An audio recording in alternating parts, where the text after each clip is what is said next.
Bismillahirrahmanirrahim. Alhamdulillahi rabbil alamin.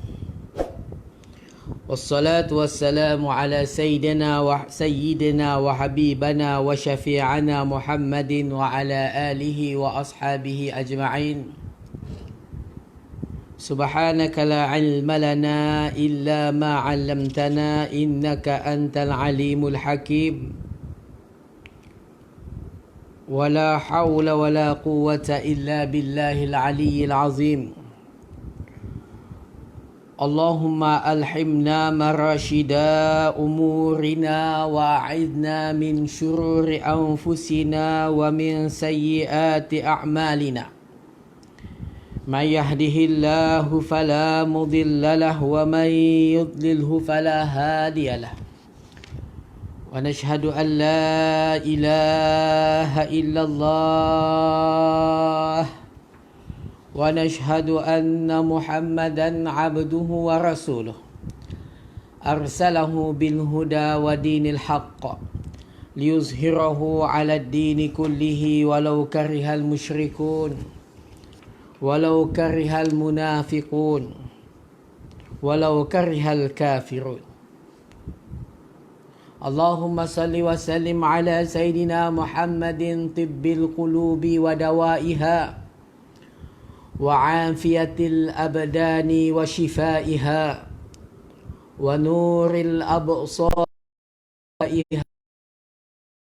وغذائها وعلى آله وصحبه وسلم تسليما كثيرا برحمتك يا أرحم الراحمين. قال الله تعالى في كتابه العزيز بعد أعوذ بالله من الشيطان الرجيم. بسم الله الرحمن الرحيم. سبحان الذي أسرى بعبده ليلا من المسجد الحرام إلى المسجد الأقصى الذي من المسجد الحرام إلى المسجد الأقصى الذي باركنا حوله لنريه من آياتنا إنه هو السميع البصير. وقال النبي صلى الله عليه وسلم خير الناس أنفع الناس. صدق الله العظيم وصدق رسوله نبيه الكريم. أما بعد.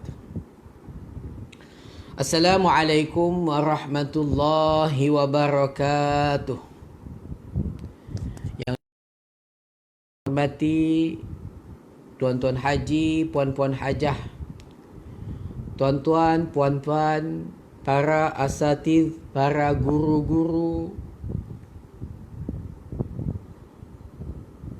ibu-ibu, bapa-bapa, ustaz-ustaz, ustazah-ustazah, pakcik makcik, makcik makcik, tuan-tuan, puan-puan, adik-adik, muslimin muslimat, tak kira di mana sahaja kita berada pada malam ini, sama ada di dalam negara ataupun di luar negara, saya ucapkan salam Isra' wal Mi'raj dengan lafaz Assalamualaikum warahmatullahi wabarakatuh. Alhamdulillah, berkesempatan pada malam yang penuh keberkatan ini, sepatutnya pada malam ini kita sama-sama pada kebiasaannya.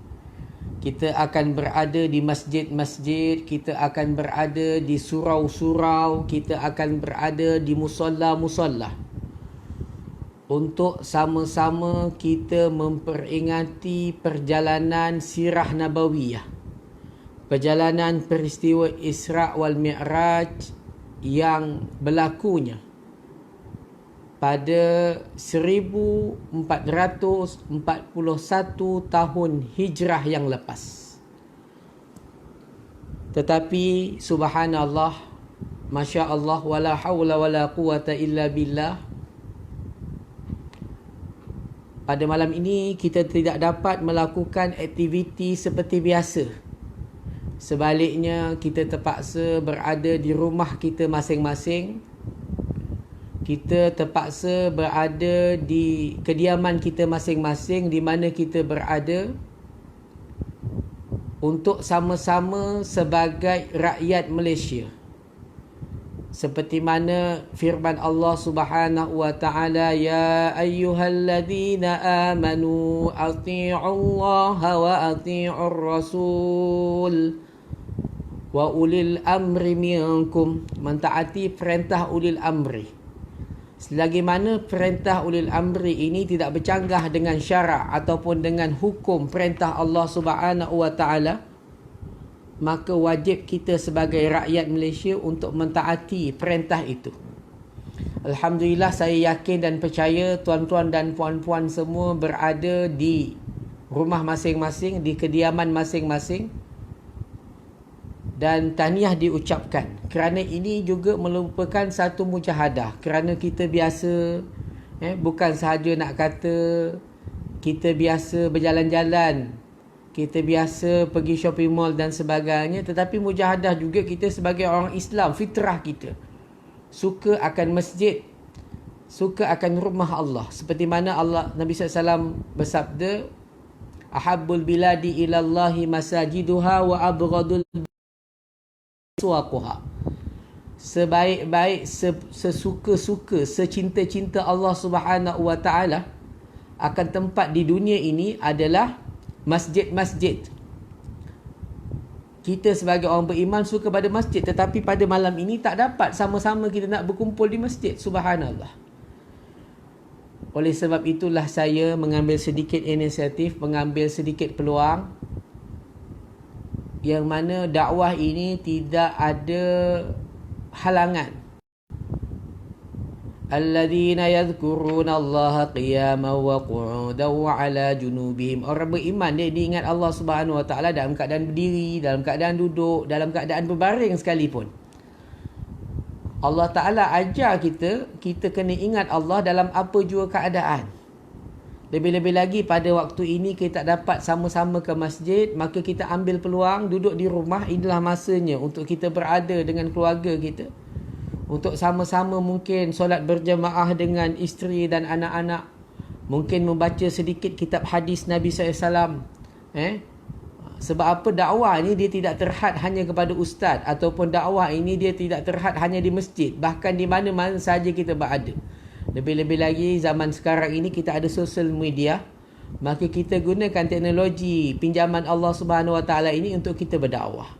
Mungkin di rumah tuan-tuan ada kitab-kitab hadis, boleh baca kitab-kitab hadis dengan ahli keluarga masing-masing. Ambil sedikit masa lepas maghrib, lepas zuhur ke waktu-waktu lapang, ambil sedikit masa baca hadis-hadis yang mudah. Kalau tak boleh baca yang Arab, baca yang Melayu. Agama ini yassir wala tu'assir, mudahkan, jangan disusahkan. Kalau kita ada anak hadis bahasa Arab, yang mana Melayu kita baca. Supaya apa? Kita dapat gunakan manfaat 14 hari. Kita berada di rumah ini, mudah-mudahan ianya menambahkan lagi ibadah kita kepada Allah Subhanahu Wa Taala. Jadi insya-Allah bagi siapa yang telah menonton live ini, bolehlah sama-sama kita sharekan. Kita kongsi dengan sahabat-sahabat lain. Mungkin mereka juga inginkan perkongsian yang sama. Bukan lebih kepada mengajar pada malam ini, tidak, tetapi lebih kepada kita berkongsi, sama-sama kita muzakarah. Wa dzakir fa inna dzikra tanfa'ul mu'minin. Berilah peringatan kerana peringatan itu sangat baik untuk orang yang beriman. Jari-jari yang menekan butang-butang share tadi ni, jari-jari yang menekan butang like, jari-jari yang memberi komen-komen yang positif, jari-jari itulah yang akan berhujah di hadapan Allah. Ya Allah, Tuhan aku telah menggunakan aku untuk mengajak manusia kepada kebaikan. Tuhan aku telah menggunakan aku untuk mendekatkan dirinya kepada Allah. Di dalam masa jari orang lain berhujah dengan perkara-perkara yang lain, dia akan bercakap dengan Allah, mungkin, ya Allah, dengan jari ini, ya Allah, Dia telah menunjukkan kesalahan orang lain sedangkan kesalahan itu dia yang buat. Ataupun mungkin jari yang sama juga akan berkata dengan Allah, wahai Allah, jari inilah yang telah membutang, menekan butang-butang yang tidak sepatutnya. Tetapi mudah-mudahan dengan share yang kita buat, dengan like yang kita buat, dengan malam ini, mudah-mudahan ia akan berhujah dengan hujah-hujah yang sangat positif. Hujah-hujah yang sangat baik, dan mereka yang mendengar, seperti mana hadis yang saya bacakan di awal muzakarah kita atau ceramah kita pada malam ini, khairun nas anfa'un nas, sebaik-baik manusia itu adalah orang yang paling banyak memberi manfaat kepada orang lain. Dengan share tadi ni, orang lain dapat manfaat, orang lain dapat iktibar, dan mungkin mereka mendengar, dapat beramal dengan apa yang didengar.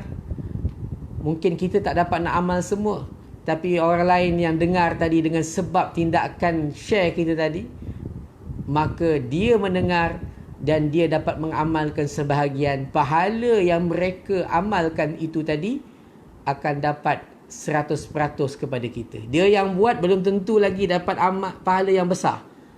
Man dalla ala khair kafa'ilih. Barang siapa yang menunjukkan atas kebaikan, seolah-olah dia sedang membuat kebaikan itu, bahkan lebih afdal lagi. Orang yang buat mungkin pahalanya tak penuh, mungkin ada sedikit riak, mungkin ada sedikit menunjuk. Tetapi yang penyebab untuk berlakunya kebaikan itu tadi, dia mendapat pahala full daripada Allah Subhanahu Wa Taala. Maksudnya orang yang buat belum tentu lagi dapat pahala penuh, tapi penyebab untuk orang itu, orang yang menyampaikan tadi, dengan sebab penyampaiannya tadi dia dapat beramal, orang yang penyebab itu akan dapat pahala penuh. Subhanallah. Inilah orang mukmin, tuan-tuan puan-puan yang dirahmati Allah. Jadi insya-Allah tuan-tuan puan-puan yang dirahmati Allah, pada malam ini kita akan kupas sedikit mengenai sejarah perjalanan Isra' wal Mi'raj. Mudah-mudahan dengan perjalanan ini dapat mengubat sedikit hati kita yang luka. Hari ini semua manusia di Malaysia khususnya kita dalam keadaan sedih, dalam keadaan risau, dalam keadaan gundah gulana. Lebih-lebih lagi angka COVID-19 ini telah mencapai 1,000 lebih. Satu angka yang mungkin kita tidak pernah terfikir akan sampai sebanyak itu. Subhanallah. Sehingga kan kita nak bergerak, kita nak keluar itu pun tidak boleh. Sehingga kan kita nak keluar dalam keadaan ketakutan, risau. Amalan yang biasa kita buat, salam bersalaman, itu pun risau untuk kita lakukan. Bukan sahaja, lebih-lebih lagi subhanallah kalau ada keluarga yang diuji. Semoga kita minta dengan Allah wal'ayadzubillah syafaat Rasulullah sallallahu alaihi wasallam. Dengan keberkatan malam Isra' wal Mi'raj ini kita bertawajuh kepada Allah Subhanahu wa taala, ya Allah, peliharalah aku. Peliharalah isteriku, peliharalah isteri-isteriku, anak-anakku, ahli keluargaku ya Allah daripada ujian yang sangat hebat ini. Tuan-tuan, subhanallah. Nabi SAW bagi tahu, ajibatul lil mu'minin. Aku bertakjub, aku hairan ataupun aku berbangga dengan orang mukmin ni. Idza nu'ima syakara, bila diberi nikmat dia bersyukur.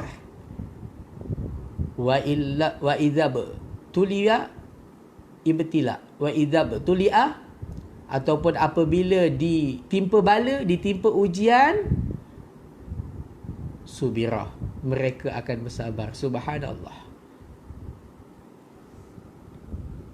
Semoga Allah Ta'ala golongkan kita di antara mereka-mereka yang bersabar dalam ujian yang penuh, dalam ujian yang sangat hebat ini, insya-Allah. Amin ya rabbal alamin. Kita doa semoga Allah Ta'ala pelihara kita, pelihara keluarga kita, pelihara jiran tetangga kita, pelihara keturunan kita daripada penyakit COVID-19 ini, insya-Allah. Dan bagi mereka yang telah diuji, mungkin telah diuji dengan ujian yang sangat besar ini, yang telah ditimpa dengan penyakit ini. Kita lihat ramai daripada golongan-golongan, subhanallah, mereka-mereka yang kadang-kadang kita lihat dekat dengan Allah. Contohnya jemaah dakwah. Jemaah dakwah mereka diterima ujian. Sampai beratus yang terkena. Padahal mereka dalam keadaan ketaatan. Inilah yang dikatakan bila turunnya bala, dia tidak mengira orang yang baik ataupun orang yang jahat. Sebab itu jangan sekali-sekali kita mengundang bala Allah Subhanahu Wa Taala, kerana bila sampai bala dia akan pukul rata. Subhanallah. Kita sama-sama doakan semoga mereka yang diuji, khususnya jemaah dakwah dan tabligh, dan juga yang lain-lain juga dikurniakan oleh Allah dengan kesabaran yang kuat oleh Allah Subhanahu wa taala. Dan bagi mereka yang mungkin belum buat pemeriksaan, jemaah-jemaah muslimin muslimat sekalian, ahli keluarganya yang mungkin perlu membuat pemeriksaan, kita cubalah taat dengan pemerintah, kerana ad-dunya darul asbab. Dunia ini adalah tempat asbab. Seperti mana Nabi Isa AS ketika mana hendak turun ke bumi selepas dia angkat ke langit, daripada langit turun sampai ke bubung Kaabah, dengan izin Allah dia turun tanpa menggunakan asbab. Ada yang kata di atas bubung Kaabah, ada yang kata di atas menara putih. Bila sampai di sana, dia telah meminta pada pengikut-pengikut muslimin muslimat pada ketika itu untuk diberikan tangga. Maka mereka bertanya, wahai Isa, engkau datang daripada langit tanpa tangga, kenapa bila sampai bumi ni kau minta tangga nak turun? Bukan jauh mana pun, kenapa tak boleh guna kuasa yang mujizat yang Allah Ta'ala beri je? Dia kata dunia ini adalah tempat asbab, kena ada sebab.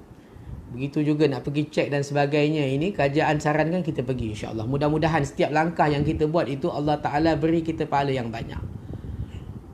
Sama-sama kita doa tuan-tuan. Subhanallah, ini ujian yang sangat besar. Kita tak pernah lagi lihat sampai masjid tak ada sembahyang Jumaat. Bagi mereka-mereka yang kaum muslimin muslimat semua, jangan pula buat sembahyang Jumaat dekat rumah. Sebab kita ini mazhab Syafi'i. Mazhab Syafi'i mesti melakukan sembahyang Jumaat di masjid, mesti cukup 40 orang dan syarat-syarat yang tertentu. Jangan pula bila tak boleh sembahyang dekat masjid, kita buat sembahyang kat rumah, sembahyang Jumaat. Jangan buat khutbah pula, tak payah. Kita sembahyang Zuhur aja, kita niat gantikan sembahyang Jumaat, kerana dalam keadaan kita difatwakan boleh. Kita sebagai orang Islam ni mudah. Allah Subhanahu Wa Taala ajar kita untuk kita buat amalan ni dengan cara yang mudah. Jangan kita susah-susahkan. Jangan pening kepala. Fatwa ada kita ikut aja. Jangan kita pula nak lebih pandai. Sebab apa? Itu akan menimbulkan fitnah, tuan-tuan. Bila kita buat ikut akal, maka itu akan menyebabkan fitnah. Sayyidina Ali, kalaulah agama ini diamalkan mengikut akal fikiran, lakana masul khuffain fil fawq. Maka Allah Ta'ala lakana masul khuffain fitahat. Allah Ta'ala akan perintahkan menyapu khuf. Tuan-tuan tahu tak khuf? Khuf ni dia macam stokin tapi dia dibuat daripada kulit. Kalau kita pakai tu, kita batal wuduk, kita ambil wuduk, sampai kaki dah tak payah basuh kaki dah. Just kita ambil air, sapukan dekat atas saja. Niat basuh kaki, dah cukup. Tak payah nak buka. Ni biasa digunakan di negara-negara yang sejuk pada musim sejuk. Mereka tak perlu buka stokin tu tadi. Dengan syarat, dia ada syarat-syaratnya lah. Antara syaratnya dibuat daripada kulit, dia menutup atas buku lali dan sebagainya. Itu dalam bab khuf. Tapi Sayyidina Ali bagi tahu, kalaulah agama ini menggunakan otak, maka Allah Ta'ala perintahkan kita umat Nabi ini menyapu khuf tu di bahagian tapak kaki. Tetapi Allah kata syariat datang menyapu khuf tu di bahagian atas. Kenapa di bahagian atas sedangkan yang kena kotor kaki? Itu kita tak perlu tanya. Allah Ta'ala perintahkan, ada hikmahnya, ada sebabnya, maka kita minta Allah Subhanahu Wa Ta'ala kebaikan yang banyak. Itu sahaja kerja kita. Jangan kita pandai-pandai nak tukar agama dan sebagainya. Itu bukan kerja kita. Bukan kerja kita, bukan tugas kita. Ulama-ulama mereka ada kerja mereka, mereka ada tugas mereka, mereka dah buat fatwa, kita just follow. Tuan-tuan, puan-puan, muslimin, muslimat yang dirahmati Allah. Sama-sama kita doa semoga Allah Ta'ala beri kesihatan kepada mereka ujian, dan subhanallah sama-sama kita berdoa semoga Allah Ta'ala pelihara kita dan keturunan kita, amin ya rabbal alamin. Baik, kita lihat dalam surah Al-Isra ayat yang pertama. Dalam juzuk yang ke-15, Allah Ta'ala berfirman dalam Al-Quran, Subhanalladzi, Maha suci Allah. Allah Ta'ala start ayat ini dengan perkataan Maha suci Allah. Nak bagi tahu Allah Ta'ala boleh buat sesuatu perkara dengan sebab, Allah Ta'ala boleh buat satu perkara tanpa sebab. Allah Ta'ala boleh buat satu perkara benda yang logik, Allah Ta'ala boleh buat satu perkara yang benda yang mungkin tak logik. Tuan-tuan, puan-puan yang dirahmati Allah, kita lihat dalam perjalanan Isra' wal Mi'raj. Subhanalladzi asra, yang telah menjalankan. Yang mana Nabi SAW pergi Isra' wal Mi'raj ini, dia bukan dalam mimpi. Macam kita mimpi pergi London, macam kita mimpi pergi Mekah, Kaabah, subhanallah. Mungkin sekarang ni ramai orang yang dalam keadaan kesedihan, tak boleh nak pergi umrah. Kami syarikat umrah pun, kami Bentul Sdn Bhd terpaksa stop perjalanan umrah kami sehinggalah diberi green light ataupun kebenaran oleh kerajaan Saudi. Subhanallah, pernah berlaku beberapa hari yang lepas Kaabah tanpa orang bertawaf. Subhanallah.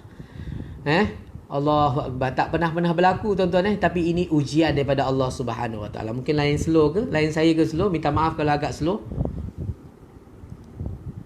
Tuan-tuan, puan-puan yang dirahmati Allah. Kalau kita mimpi pergi Kaabah, kita mimpi pergi Palestin, itu mimpi. Tapi Nabi SAW, dia tidak mimpi. Nabi SAW pergi Asra, Allah Ta'ala yang telah menjalankan Nabi. Asra bi'abdihi, dengan hambanya. Siapa hambanya? Nya tu balik kepada Rasulullah SAW. Lailam minal masjidil haram. Bila pergi? Malam. Waktu malam. Perjalanan yang sangat singkat. Aisyah radhiyallahu anha meriwayatkan, sesungguhnya ketika Nabi pergi itu, panasnya tidur Nabi ni tak hilang lagi. Maksudnya tuan-tuan, Nabi macam kita tidur baring, bangun, pergi tandas kejap, balik semula, agak-agak kita punya tidur tu hilang tak kepanasan dekat tilam tadi? Tak hilang panas kan? Macam itulah, sangat cepatnya. Ada yang mengatakan sangat cepat seperti mana sembahyang sunat 2 rakaat, ada yang mengatakan hampir subuh dan sebagainya, wallahu alam. Yang penting perjalanan sangat singkat. Sebab itu bila kaum Quraisy pada ketiga itu dia bertanya, bila Nabi SAW bagi tahu cerita ini, kaum Quraisy ejek, "Woi, penipu hai Rasulullah. Muhammad ni penipu ni. Mana boleh kita orang nak pergi ke Palestin tu 2 bulan perjalanan naik unta. Tapi engkau boleh cakap 1 malam kau boleh pergi Palestin. Bukan sampai Palestin je, kau naik langit pula." Subhanallah. Mana boleh percaya orang Quraisy? Tapi inilah agama, dia tak perlukan kepada logik. Bila orang Quraisy datang, dengar kisah ni, dia lari pergi jumpa Abu Bakar. "Wahai Abu Bakar, kau dengar ni Muhammad ni dicerita ni, kau percaya ke tak?" Abu Bakar belum dengar lagi, tuan-tuan. Abu Bakar belum dengar lagi. Belum dengar lagi daripada Rasulullah, tapi dengar daripada kaum Quraisy ni tadi. Maka Abu Bakar tanya, "Wahai kaum Quraisy, wahai ini datang daripada mulut Rasulullah." Maka orang Quraisy tu berkata, "Ya, betul daripada Rasulullah."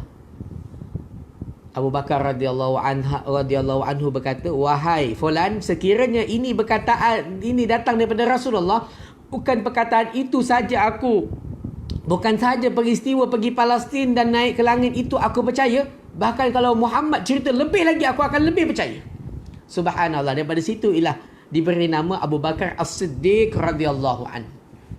Subhanallah. As-Siddiq, tuan-tuan, puan-puan yang dirahmati Allah. InsyaAllah ada di satu sesi yang lain, kita cerita bagaimana siddiqnya Abu Bakar radhiyallahu anhu. Bagi mereka yang mungkin pernah pergi umrah dengan Al-Fuadi Global dengan saya, bila kita pergi ke perjalanan Mekah Madinah itu, kita akan ceritakan mengenai pengorbanan Abu Bakar.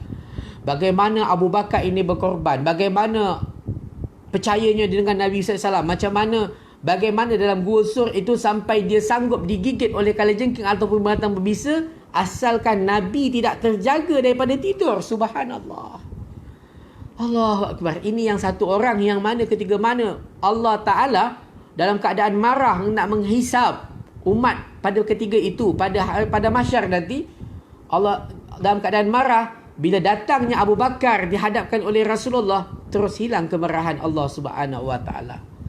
Yang mana Abu Bakar dia fikir, alangkah baiknya kalau jasad aku ni boleh dibesarkan, Jasad aku ni boleh dibesarkan dan jasad aku ni boleh tutup ke 7 pintu neraka ini, dan semua umat Muhammad dapat masuk syurga Allah dan tak ada seorang pun dapat masuk neraka Allah dengan sebab aku dibesarkan jasadku. Allah.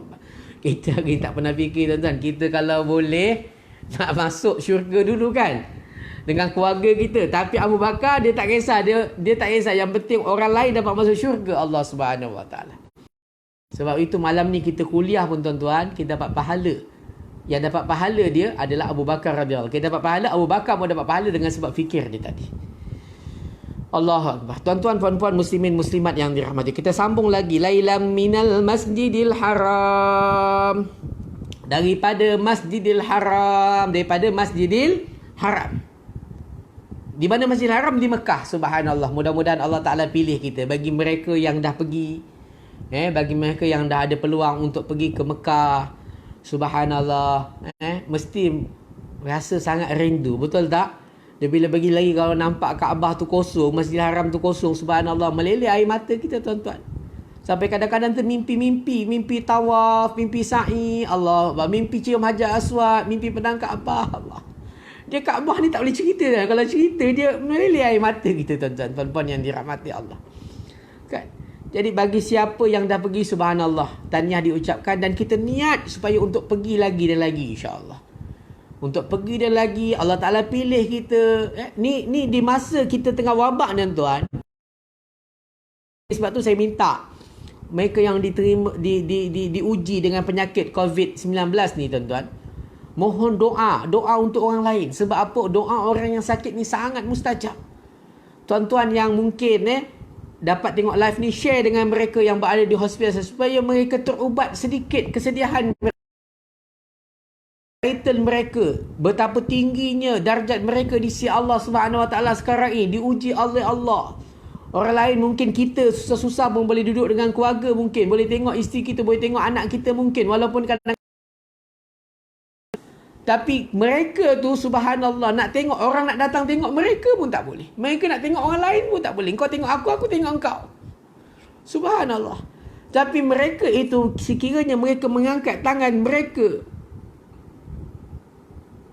bertawajuh kepada Allah Subhanahu Wa Taala, subhanallah, satu persatu doa mereka akan dikabulkan oleh Allah Subhanahu Wa Taala, kerana mereka sedang berjihad. Berjihad dalam menahan kesabaran, berjihad dalam menahan penyakit, berjihad dalam keadaan kesusahan mereka, mujahadah mereka ini. Tak dapat dekat dengan Allah Subhanahu, tak dapat dekat dengan keluarga mereka. Subhanallah, nak sembahyang pun susah. Ujian daripada Allah Subhanahu Wa Taala. Banyakkan berdoa, banyakkan tawajuh kepada Allah, doakan kepada ahli keluarga yang lain, minta hajat dengan Allah. Sudah barang pasti Allah Taala akan beri sesuatu. Allah Taala akan beri sesuatu ganjaran, Allah Taala akan beri sesuatu samarat atau buah yang akan dibawa bekal sama ada di dunia ataupun di akhirat nanti. Sebab doa-doa mereka ini sangat makbul. Di antara doa mustajab adalah doa orang dalam keadaan sakit. Allahu Akbar. Boleh WhatsApp dengan orang yang dalam hospital tadi, yang dalam kuarantin tadi ataupun dalam rawatan tadi, kalau mereka boleh berhubung dengan kita melalui telefon, tak apa, tak payah ambil sanitizer, basuh balik telefon tu, tak payah. Kan? Suara insya-Allah belum sampai tahap lagi COVID-19 ni, melalui suara pun boleh berjangkit, dan kita minta supaya benda tu takkan berlaku. Kalau tak, susah nak telefon pun tak boleh kan. Jangan pula nanti bila kawan kita telefon, kita basuh pula dengan sanitizer. Tak pasal-pasal kan. Telefon kita rosak, kedai handphone pun tengah tutup, selamat kita ke laut. Tuan-tuan, puan-puan, muslimin, muslimat yang dirahmati Allah, minta doa daripada mereka. Bagi mereka yang belum sampai Masjidil Haram, berdoa kepada Allah, ya Allah, pilihlah aku untuk sampai ke Masjidil Haram, untuk merasai kenikmatan fitrah kita. Sebab kita fitrah sebagai orang akan pada Masjidil Haram. Doa tuan-tuan, Allah Ta'ala ni dia maha pemurah, maha kaya. Mungkin kita minta hari ni, tahun depan Allah bagi. Mungkin lambat sikit Allah bagi. Tak apa, yang penting minta. Yang penting kita dah pernah minta, itu satu ganjaran yang besar di sisi Allah Subhanahu Wa Ta'ala. Kena pula kita minta waktu mustajab, subhanallah. Ada ramai yang saya bawa dalam trip umrah tuan-tuan, mengerjakan umrah, takkan terfikir nak mengerjakan pergi ke Masjidil Haram buat umrah, ziarah Masjid Nabawi dan sebagainya. Dia tak pernah terfikir. Tapi subhanallah, Allah beri gerakan, Allah beri dia rezeki, Allah beri dia peluang. Macam-macam kisah mereka ini subhanallah, mungkin dengan berkat doa kita, mungkin dengan berkat doa mereka, mungkin dengan berkat doa mak ayah mereka. Kita berdoa semoga Allah Ta'ala pilih kita insya-Allah. Minal Masjidil Harami ilal Masjidil Aqsa. Perjalanan daripada Masjidil Haram ke Masjidil Aqsa. Perjalanan satu malam. Perjalanan satu malam daripada Masjidil Haram ilal Masjidil Aqsa. Yang mana tuan-tuan, Nabi SAW pergi dengan menunggang, setengah riwayat mengatakan burak, pada malam 27 Rejab pada tahun ke-12 kenabian. Maksudnya sebelum berlakunya hijrah. Nabi SAW telah dijemput oleh Allah.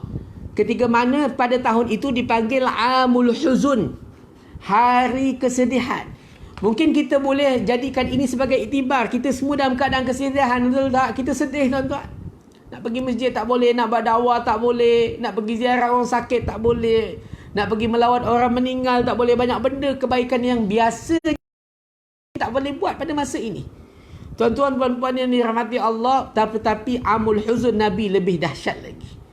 Tapi kami iktibar pada malam ini sama-sama untuk kita sama-sama bersedih dengan Nabi Muhammad sallallahu alaihi wasallam. Pada malam inilah Nabi SAW dijemput 1441 tahun yang lepas, 1441 tahun yang lepas Nabi dijemput pada malam yang sama. Dan pada malam inilah kita bertawassul dengan perjalanan Isra' Mi'raj Nabi SAW dengan mudah-mudahan seperti mana Nabi SAW sebelum pergi Isra' wal Mi'raj dalam keadaan sedih, begitu juga kita pada malam ini sebelum datangnya berlakunya malam Isra' wal Mi'raj pada hari ini, tadi petang mungkin kita dalam keadaan sedih. Kita sangat sedih tuan-tuan. Perintah kawalan pergerakan belum selesai. Jumlah pesakit bertambah dan sebagainya, kematian pun bertambah. Kita sangat sedih tuan-tuan. Mungkin ada mereka itu ahli keluarga kita tuan-tuan. Mungkin ada mereka itu jiran tetangga kita. Kita sangat sedih. Kadang-kadang kita pun terlibat.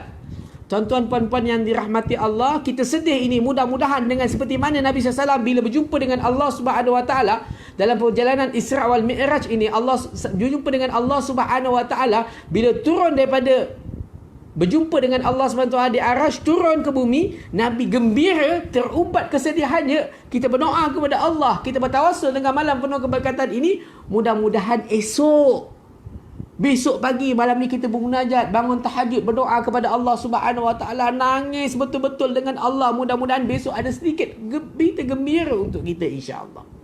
Mudah-mudahan besok kita dapat berita gembira daripada Allah Subhanahu Wa Taala. Allah selesaikan segala masalah kita, Allah selesaikan ujian kita. Kita dapat hidup seperti biasa, yang sakit disihatkan, yang sihat dikekalkan, bertambah kesihatan mereka insya-Allah. Mudah-mudahan, amin ya rabbal alamin. Kita minta. Tak salah tuan-tuan kita minta dengan Allah, kerana Allah Subhanahu Wa Taala Maha Kaya. Yang penting Allah Taala bagi tahu apa dia? Ana inda zanni abdi bi. Aku, Allah Taala bagi tahu, aku di sisi sangkaan hamba-Ku terhadap diriku. Kalau kita yakin Allah Taala boleh selesaikan masalah kita, kalau kita yakin Allah Ta'ala boleh beri kesihatan kepada kita, maka pasti Allah Ta'ala akan bagi, pasti Allah Ta'ala akan selesaikan. Yang penting yakin mesti 100%. Bukan boleh ke, tak boleh ke. Yakin Allah Ta'ala boleh bagi, maka wallahu ghaniyun hamid. Allah Ta'ala Maha Kaya. Allah Ta'ala boleh bagi kepada kita apa je kita nak. Kita minta betul-betul dengan Allah, Allah Ta'ala akan bagi insya-Allah. Tuan-tuan, puan-puan yang dirahmati Allah, ketika itu Nabi SAW berumur 52 tahun. Kenapa dipanggil Amul Huzun? Kerana pada malam itu, pada hari itu, pada tahun itu telah meninggalnya, telah wafatnya pakcik Rasulullah SAW yang bernama Abu Talib, dan juga isteri kesayangan beliau Siti Khadijah binti Khuwailid telah wafat pada tahun itu. Nabi SAW bukan menangis, bukan sedih kerana Abu Talib meninggal, dengan sebab bila Abu Talib meninggal, dia dalam keadaan bahaya. Ketika mana tuan-tuan, puan-puan, muslimin, muslimat yang dirahmati Allah, sebelum ini Abu Talib orang yang backing Rasulullah SAW. Orang yang memberi perlindungan kepada Nabi SAW. Tetapi dengan meninggalnya Abu Talib, wafatnya Abu Talib, maka kaum Quraisy ketika itu mengganas untuk membunuh Rasulullah SAW, hatta membunuh Rasulullah SAW. Nabi bukan sedih kerana dia akan dibunuh, bukan, tetapi Nabi sedih kerana Abu Talib meninggal dalam keadaan tidak mengucapkan 2 kalimah syahadah. Innaka la tahdi man ahbabta walakinnallaha yahdi man yasha.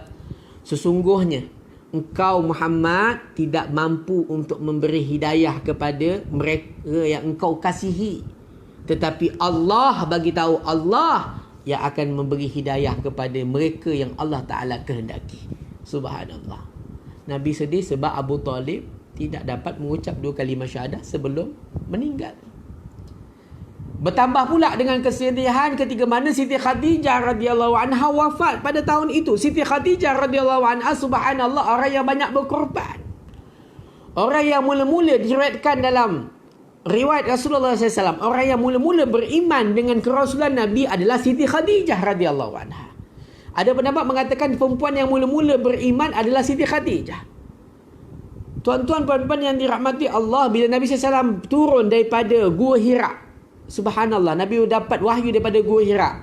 Mungkin mereka yang pernah pergi ke Gua Hira, subhanallah, trip yang baru ni, bulan 12 baru ni, alhamdulillah, mereka ramai yang dapat naik ke Gua Hira. Begitu dengan trip di umrah kita yang lepas, subhanallah, mereka rasa sangat puas. Walaupun pada siangnya kita tunjuk ni Gua Hira, kita akan bakal naik besok malam. Oh, tingginya Ustaz, subhanallah, boleh ke naik? Tapi subhanallah, dipanggil Jabal Nur tu tadi, Bukit Nur, kita boleh naik dengan mudah. Sejam lebih sikit dah sampai atas, subhanallah. Sihat pula, ada yang sakit kaki pun dapat sampai naik atas, subhanallah. Dalam rekod kita ada umur 80 lebih, dapat naik sampai atas. Tingginya 280 meter. Suku kilometer lebih, hampir setengah kilometer dia punya tinggi, tuan-tuan. Tapi subhanallah, dapat naik dan dapat, ada yang dapat solat dalam Gua Hira. Kita dapat merasai macam mana Nabi dapat wahyu pada ketika itu. Bila kita tengok dekat Gua Hira tu, kita tengok terus, kita akan nampak Kaabah, nampak Masjidil Haram daripada Gua Hira tu tadi. Siapa yang belum pergi, siapa yang belum dapat peluang, cubalah berdoa dapat naik, kita dapat merasai satu kenikmatan yang agak berbeza. Tuan-tuan, puan-puan yang dirahmati Allah, yang tak dapat naik jangan sedih lah. Mungkin tak berapa sihat, tapi insya-Allah kita doa lah. Kita bukan nak pergi sekali, nak pergi lagi kan. Bila lagi insya-Allah kita pergi dengan Al-Fuadi Global. Kita akan bawa insya-Allah sampai ke atas, sampai naik Gua Hira insya-Allah. Tuan-tuan, puan-puan, muslimin muslimat yang dirahmati Allah, ketika mana Nabi dapat wahyu, Nabi dalam keadaan ketakutan, Nabi balik, zammiluni. Apa Nabi kata? Selimutkan aku. Dia bagi tahu Siti Khadijah radhiyallahu anha. Siti Khadijah radhiyallahu anha ketika mana hendak wafat, dia menangis. Dia menangis ke depan Rasulullah SAW. Nabi pun tanya, wahai Siti Khadijah, kenapa engkau menangis, wahai Siti Khadijah? Adakah kau sedih? Siti Khadijah ni sebelum kahwin dengan Rasulullah SAW, dia satu orang wanita bangsawan, sangat kaya. Ramai orang-orang yang teringin nak kahwin dengan Siti Khadijah radhiyallahu anha. Satu orang janda yang sangat kaya. Adakah engkau nangis sebab engkau sedih? Semua harta engkau telah habis, wahai Siti Khadijah, untuk agama Allah. Engkau sedih kerana itu, wahai Siti Khadijah? Nabi SAW tanya. Siti Khadijah radhiyallahu anha menggelengkan kepala. Habis itu, kenapa engkau menangis? Wahai Siti Khadijah, apa yang menyebabkan engkau sedih? Allahu Akbar. Inilah contoh untuk sekalian kaum muslimat di luar sana. Sebab itu para suami disunatkan berdoa, ya Allah, jadikanlah isteriku ini seperti mana Khadijah radhiyallahu anha.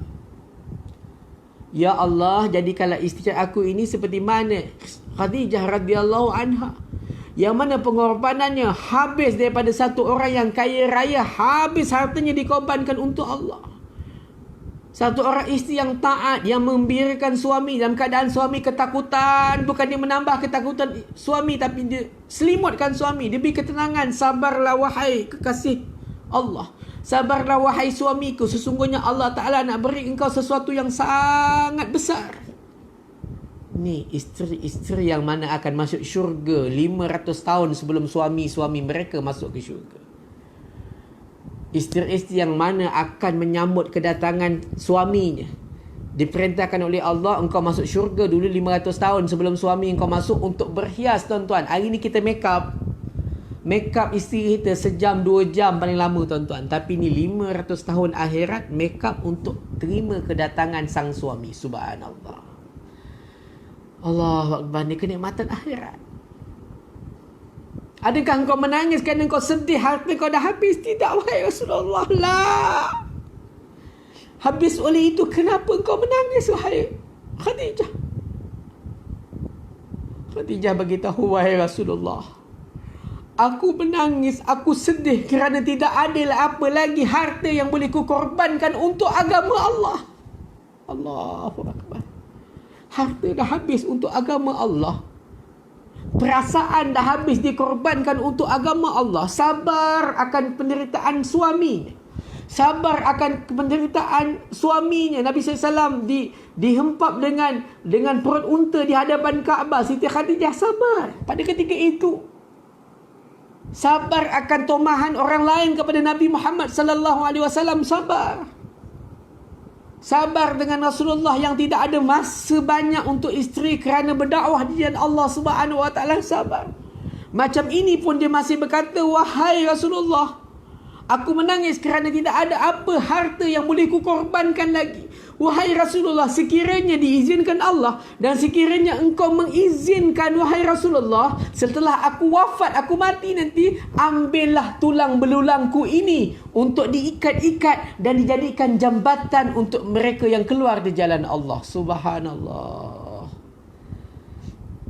Allahumma salli ala Sayyidina Muhammad wa ala ali Sayyidina Muhammad. Ini didikan nubuah. Semoga Allah Ta'ala kurniakan, jadikan isteri-isteri kita, anak-anak kita, zuriat keturunan kita, anak-anak wanita kita, cucu-cucu wanita kita ini mereka yang mana seperti mana Siti Khadijah radhiyallahu anha. Amin ya rabbal alamin. Tuan-tuan, puan-puan, muslimin, muslimat yang dirahmati Allah. Kita sambung lagi perjalanan yang mana Nabi SAW ketika itu menaiki burak untuk ke Masjidil Aqsa. Dalam perjalanan Nabi singgah di beberapa tempat. Di antaranya Nabi SAW singgah di kota Madinah. Ketika itu dipanggil kota Yathrib. Nabi SAW singgah di situ dan diberi bisyarah ataupun isyarat mengatakan engkau akan berhijrah ke sini. Tapi secara santai, bukan secara khusus. Dan seterusnya, tuan-tuan, Nabi SAW singgah ke mana? Nabi SAW singgah ke Madian. Dan juga Bukit Tursina, di mana Sayyidina Musa AS berkata-kata dengan Allah Subhanahu Wa Taala pada ketika itu. Sehinggalah Nabi SAW sampai ke mana, tuan-tuan? Sampai ke Masjidil Aqsa. Dan apabila sampai ke Masjidil Aqsa, maka Nabi SAW telah melakukan sembahyang sunat 2 rakaat di Masjidil Aqsa yang diimamkan oleh Nabi. Yang menjadi makmum kepadanya adalah Nabi-Nabi yang lain. Antaranya Nabi Adam AS, Nabi Musa AS, Nabi Isa AS menjadi makmum kepada Nabi SAW pada ketika itu di Masjidil Aqsa dalam sembahyang sunat 2 rakaat. Dan selepas itu Nabi SAW diberi minum. Diberi minum, tuan-tuan, diberi minum 2 air minuman, iaitu minuman air arak dan juga minuman susu. Dan Nabi SAW telah memilih susu sebagai tanda fitrah kemanusiaan bahawasanya Nabi SAW menyatakan susu itu adalah fitrah. Tuan-tuan, puan-puan yang dirahmati Allah, dalam perjalanan itu Nabi SAW nampak berbagai-bagai peristiwa. Berbagai-bagai peristiwa, antaranya Nabi SAW telah nampak mereka-mereka yang mana dalam perjalanan itu di antara Masjidil Haram ilal Masjidil Aqsa tu tadi, Nabi nampak satu golongan yang mereka potong buah. Potong buah daripada pokok, potong aja tumbuh, potong aja tumbuh, potong aja tumbuh, potong aja tumbuh. Maka Nabi tanya Jibril, wahai Jibril alaihissalam, siapakah mereka ini? Maka Jibril alaihissalam beritahu, mereka inilah yang mana menggunakan hartanya, kesihatannya, peluangnya untuk berjihad di jalan Allah Subhanahu wa taala. Orang yang bermujahadah, orang yang berdakwah di jalan Allah, orang yang fi sabilillah, mengajak manusia kepada kebaikan kepada Allah Subhanahu wa taala, mereka ini akan dapat pahala yang tidak putus-putus daripada Allah Subhanahu wa taala.